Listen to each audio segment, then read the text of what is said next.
1904 Comics, and today is my very first Saturday morning comics video. In case you missed my Wednesday haul video, I kind of mentioned this. So what I'm going to start doing is a review sometime during the week. Not really sure when. Basically whenever I have some free time. Whatever I felt like was good for that week. Or, a trade that I've read. Or just basically whatever I want to review. What I'm going to start doing is I'm uploading either late Friday or early Saturday. That's why I'm calling it Saturday morning comics. Hopefully by the time you wake up, take a shower, eat some breakfast, you got a little video waiting for you guys to watch. I don't want my Wednesday haul videos to be super long, so that's why I want to start doing this. So my haul videos could be, 5-10 minutes tops. And then I could do a review video of whatever I felt like reviewing, like I said, and that could be longer. Now you guys know Saturday morning comics will be a review, so it could be short, it could be long. You guys don't got to sit through it for too long, thinking it's just going to be my haul video. So yeah, and this week you guys probably had an idea of what I'm going to review, and that is Jeff Lemire's Sweet Tooth. This is volume 1, and this is volume 2. There's 6 volumes total, so I'm going to do 2 per review. Now the first volume is called Out of the Deep Woods. That right there on the cover is my buddy Gus. Now this series, I believe, is only 40 issues long. I'm not 100% sure, but I'm pretty positive it's 40 issues. Anyways, Jeff Lemire is becoming one of my favorite writers, I guess you could say. I read Essex County, Underwater Welder. I just started reading Animal Man. I'm pretty much digging that comic as well. I was looking into the omnibus and stuff, so I may pick it up. So yeah, Jeff Lemire, he's becoming one of my favorite writers. The dude knows how to write a story. It's an emotional roller coaster. There's times where you'll love a character, and then like a couple sentences later, you just want to beat the living crap out of the character. And the dude is good at pulling your heartstrings, and it makes you think, and you can relate to these characters that he's writing about in some type of way. In the artwork in a lot of his books, it has that gritty style, and if you guys know me, if you guys seen some of my videos, you probably know by now I like that gritty artwork style. Check it out. Not gonna find like, J. Scott Campbell type of artwork in this, or some like Greg Capullo and stuff like that. It's that gritty style, and I love it. So yeah, so let's get on to these reviews of Sweet Tooth volumes 1 and 2. Second one is called In Captivity, in case you were wondering. Now this story begins with Gus and his dad, pretty much the main characters in the first few pages. Excuse me, and then some guy named Jeopard, he gets involved into the story, and I'll speak on that in just a minute. Gus is a hybrid, as you can see. He's half human, half deer. At least that's what I believe so far. Haven't read the last volume, so who truly knows what Gus is? He could be some experiment gone wrong for all I know. Anyways, there's this sickness, there's a disease that is going around that's killing humans. Not hybrids, humans. So people are pretty much hunting down the hybrids for rewards. And Gus' dad knows that, and he tells Gus pretty much not to leave the area which they live in, and that's in the middle of nowhere in this forest. And Gus' dad tells him, look, don't leave the forest line, whatever you do. There's horrible people, there's fire, and he pretty much scares Gus into staying within the boundaries of the forest. But Gus, he's a young dude. I believe he's like 10 or something like that. He's been past the forest line a couple times, and his dad's telling him all this stuff. And kind of like under his breath, he's like, yeah, what a liar, I've been there, He's talking smack about his dad, but, we all been kids and stuff, where your mom tells you something, you're like, shut up. In your head, you're just like cussing her out or something. So that's what kind of Gus is doing, and check it out. He's been past the wood line. He even says, I've been past the woods, there's just snow and falling down crosses. They're not crosses, they're telephone poles, but Gus don't know. His dad pretty much kept them in hiding so far throughout his life. He finds a little candy bar there, so being adventurous, got him some chocolate. Anyways, like I said, Gus' dad, he got this sickness and he's dying. And there's going to be a lot of spoilers, so in case you don't want to hear spoilers, I'm going to let you guys know right now that I'm going to spoil the book. Like for me, I don't mind spoilers. You tell me a spoiler, and for me, it's like, man, that book sounds pretty cool. I'm gonna go pick it up. Makes me want to get the book more. Some people don't want to know just because they don't want to know. So yeah. So Gus' dad is sick and he's dying, and he's pretty much telling Gus, "Look, when I go away, please, just don't leave the forest. Stay here. It's safe, and stay away from strangers and stuff like that." But one day, hey, it comes. Sickness gets him. His dad gets sick. Worse throughout the night. Ends up dying. So Gus is all alone. And yeah. Pretty much immediately, Gus, being the dumb kid that he is, he goes and runs around and gets into mischief. And some hunters spot Gus, but there's also a deer, a real life deer. That's not a hybrid. They shoot the deer. They go over there. The one hunter's like, "I know I've seen a hybrid kid. I know it. I'm not crazy." And his friend thinks he's nuts. But they see tracks, and they hunt Gus down. They find him. They pin him, and they start telling him stuff. They're about to kill him. But Jeopard comes along and saves Gus. He goes ham on these dudes. He goes nuts. Kills them. In the middle of the scuffle, Gus takes off. He's terrified. He runs back home under his bunk bed, and he's just, freaking out. And, Jeopard tracks him down.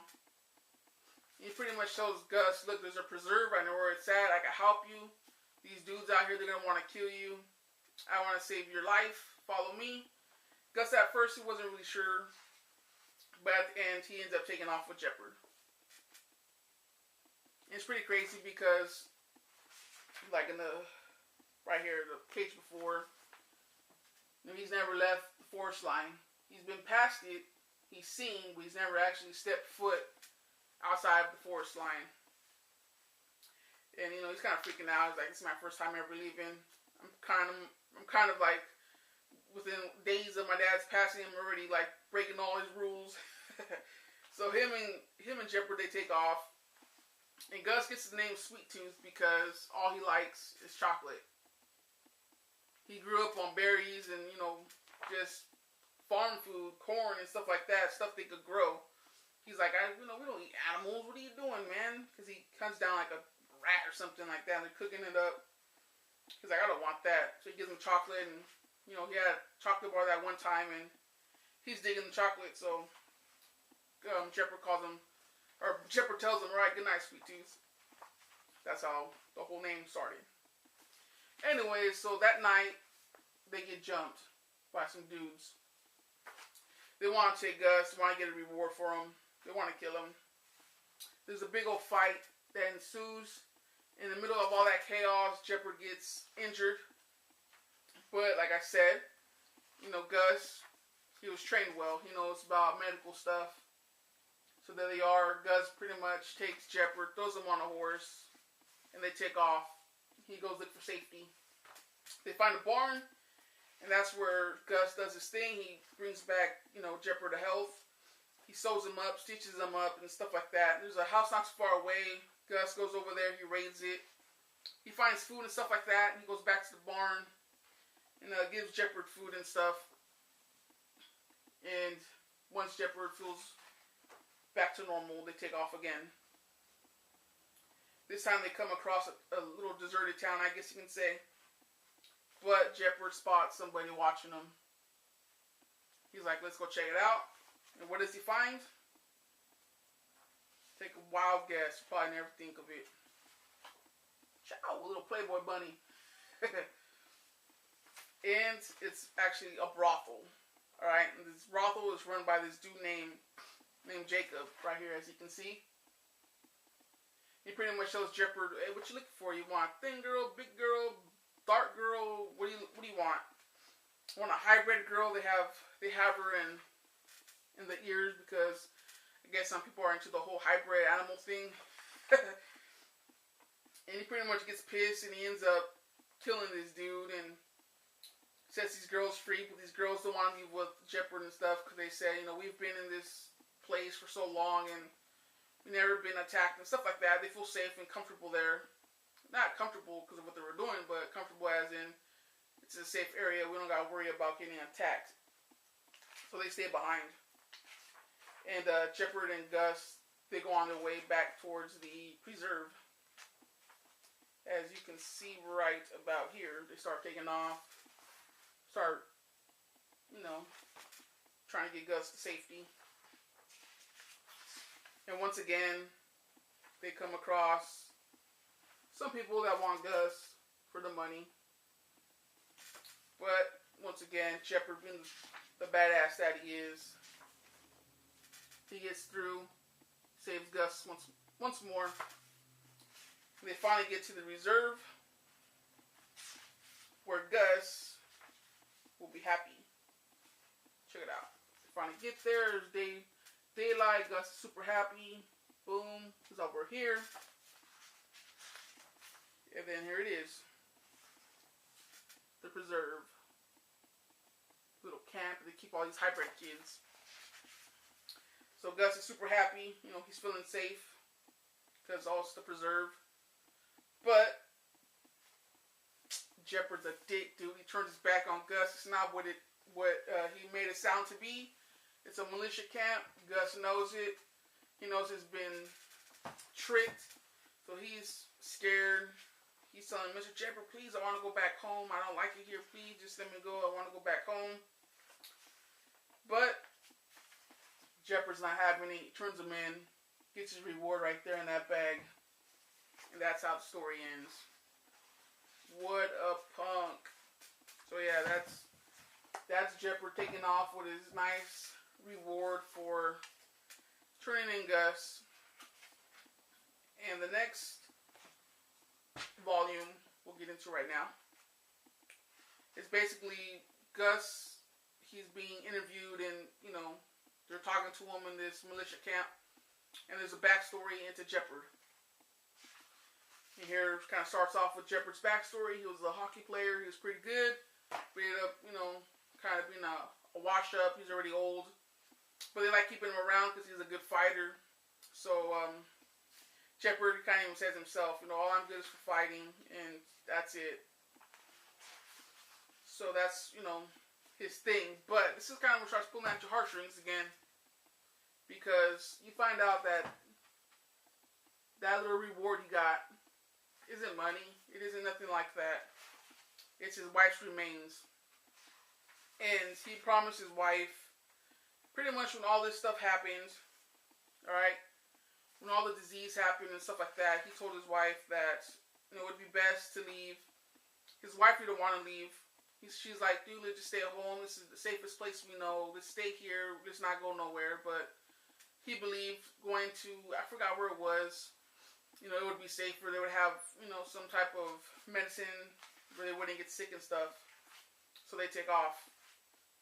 But his wife, she ends up dying. And he pretty much promises her, check it out. So I promise, baby, no matter what, when this is all over, I'll bring you home. So that's the before. He's telling her, no matter what, I promise you, you'll be home. And well, she's gone now. But kind of goes into that, and you kind of realize that the reason he was hunting down these hybrid kids and he turned in Gus was to get his wife's body back and to fulfill that last promise he made his wife before she passed away. So it's kind of like, oh, dang. And here he is. There's his wife's body, and he's just bawling out, he's crying, because he finally fulfilled his promise he made to his wife. He buries her under their little tree there. So yeah, check it out. Buries her under the tree. And after that, now I'm kind of skipping, I'm just showing you Jeopard's story, but in between that, they show Gus's stuff too, and we'll kind of go back to that. It's pretty much the same thing throughout the whole story. And, so after that, Jeopard takes off, he's bummed, he feels like there's nothing left to live for. He goes to this town, pretty much one of those towns where you want to get into trouble, you want some booze and stuff like that. This is where you'll go. But along the way, he's thinking about his wife. This is them after the sickness, they're, huddling up under a bridge, and he's trying to feed her and keep her protected. And, to kind of keep keep her comfortable and happy, they kind of start doing little, what do you call it? Little shadow puppets and stuff like that. But like I said, you get to this town, and he just wants to die. He feels like there's nothing left to live for, so he goes up to these group of guys, and he starts selling them stuff, and he wants them just pretty much to kill him. They start beating the crap out of him, but they think he's a weirdo because he doesn't fight back. They're like, what the hell's your problem, bro? And he's like, this ain't no fun. They're like, you crazy fucker. So yeah. So they leave him alone, they take off, and that's pretty much, you know, Shepard's backstory. But you end up finding out that the militia, check it out, they're the ones that saved Shepard and his wife. And they're also the ones that end up killing his wife.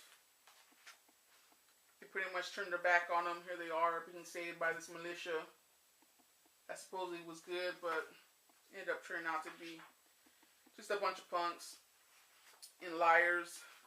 And so yeah, so they take his wife and Shepard and pretty much put Shepard to work to hunt down these hybrids. And then at the very end, let me show you guys if I can find it real quick. Give me a second or two here. Maybe I won't find it. I'm pretty sure it was this book, but his wife gets pregnant, and she ends up giving birth to a kid. But Shepard thinks, you know, his wife died giving birth and stuff like that, and that the baby died as well. But it's not true. They kept the baby, but he doesn't know that. So yeah, that's pretty much Shepard's story. Now let me kind of give you a little story on Gus. Pretty much not too much going on with Gus. He's basically just being interviewed. Okay? They're interviewing him. They think he's special because one of the guy, or the main guy, kind of like the main doctor there, notices Gus doesn't have a belly button. So he pretty much right away is like, this guy's different. Everyone else has belly buttons, and he doesn't. So he pretty much pinpoints Gus as to being patient zero, I guess you can say. So they pretty much are gonna go full force on Gus and try to find out as much as they can as to where he came from and his backstory and stuff like that. So they start questioning Gus and stuff like that, right? And then